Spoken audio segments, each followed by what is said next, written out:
And Russia has launched attacks on cities and towns in eastern Ukraine in a new phase of the war. It's a renewed push along a 480-kilometre front to try to take control of the Donbas region, which borders Russia.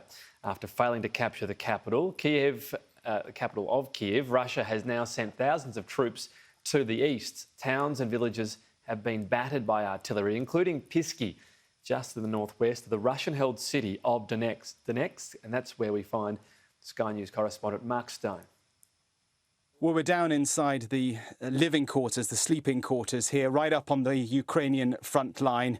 A few moments ago, there were some loud impacts outside, and so we've come down into this bunker area, and we're waiting for the all clear, and it gives us a chance to show you around. I mean, it is really, really tight quarters in here. You can see their body armour here, their weapons as well. The soldiers here, some of them have been living here for a year or so. And that's a reminder that although this latest offensive by the Russians began back on at the end of February, this is a long, long war. The commander, the platoon commander that we've been speaking to here has been fighting since 2014 in this area. It's a long and it's a very difficult fight. Over the course of the past half hour or so, we've heard quite a lot of impact, outgoing as well, Russian tank and artillery incoming. And they say that at night they're dealing with that an awful lot more. Now, the so-called Battle of Donbas has now begun. That was announced by President Zelensky up in Kyiv. He believes the Russian assault,